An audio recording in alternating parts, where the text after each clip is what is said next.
চলছে জাতিসংঘ সাধারণ পরিষদের অধিবেশন। সেখানে অংশ নেবেন বিশ্বের প্রায় সব দেশের রাষ্ট্রপ্রধানরা।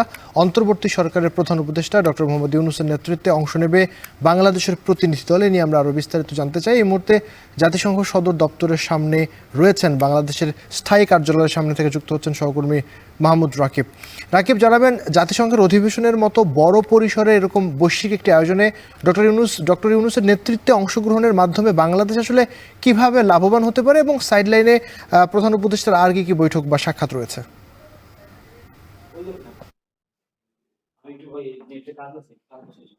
আবির, আপনি একদম ঠিক বলছিলেন যে আপনি জানেন যে জাতিসংঘ শুধু নয়, মূলত যুক্তরাষ্ট্র বা পশ্চিমা দেশের সঙ্গে কিন্তু ডক্টর মোহাম্মদ ইউনূসের একটি নিবিড় ইতিবাচক সম্পর্ক রয়েছে। এটি কিন্তু পুরো বিশ্বেই আসলে বিষয়টি আমরা জানি, সমাদৃত একটি বিষয়। তো সেক্ষেত্রে যেহেতু এবারের এই জাতিসংঘ যে সম্মেলন ৭৯তম, এখানে বাংলাদেশের রাষ্ট্রপ্রধান হিসেবে ডক্টর মোহাম্মদ ইউনূসই কিন্তু নেতৃত্ব দিচ্ছেন বাংলাদেশকে।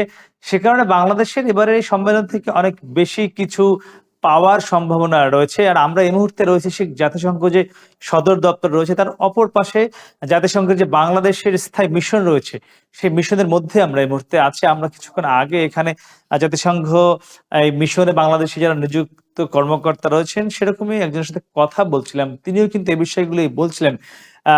প্রধান উপদেষ্টা ডক্টর মোহাম্মদ ইউনূস এখন পর্যন্ত যে সূচি হয়েছে, তারা যেটি বলছিলেন যে তিনি মূলত যুক্তরাষ্ট্রের যে টাইম অনুযায়ী ২৪ তারিখ দুপুরের পরে এসে তিনি নিউ ইয়র্কে পৌঁছবেন।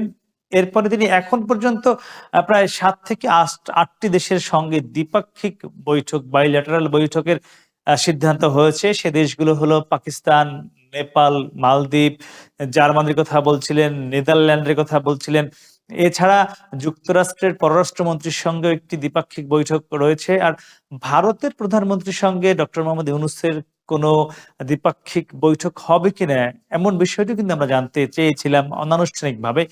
সেটিও তিনি বলছিলেন যে ভারতের প্রধানমন্ত্রী নরেন্দ্র মোদী মূলত ২২ তারিখ এসে যুক্তরাষ্ট্রে পৌঁছাবেন এবং ২৩ তারিখেই তিনি আবার ভারতে ফিরে যাবেন বলে এখন পর্যন্ত শিডিউল রয়েছে। সেই অনুযায়ী যেহেতু ২৩ তারিখে নরেন্দ্র মোদী চলে যাচ্ছেন ভারতে, আর বাংলাদেশের প্রধান উপদেষ্টা ডক্টর মোহাম্মদ ইউনূস তিনি এসে পৌঁছবেনই এখানে ২৪ তারিখ বিকেলে, সুতরাং তাদের মধ্যে সময়ের একটি তারতম্য থাকায় বাংলাদেশ এবং ভারতের মধ্যে দ্বিপাক্ষিক বৈঠক হবার সম্ভাবনা নেই।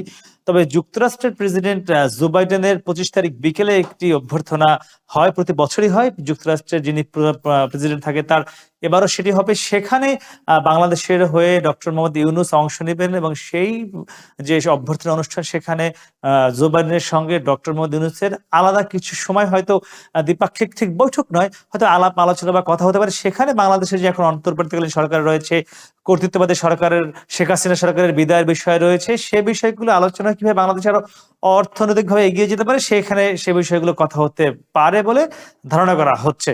তো দেখা যাক, আজকে সম্মেলন শুরু হলো, সম্মেলন চলবে ৩০ তারিখ পর্যন্ত। বাংলাদেশের প্রধান উপদেষ্টা মূলত ২৪ তারিখ থেকে ২৭ তারিখ পর্যন্ত অংশ নেবেন। ২৭ তারিখ যুক্তরাষ্ট্রের সময় ১১টা থেকে ১২টার মধ্যে ডক্টর মোহাম্মদ ইউনূসের জাতিসংঘে ভাষণ দেওয়ার কথা রয়েছে। তো আমার কাছে এখন পর্যন্ত এই ছিল সবশেষ। আবির, শুরু হয়েছে জাতিসংঘের সাধারণ পরিষদের অধিবেশন, তারই খবর জানছিলাম। দেশের বাইরে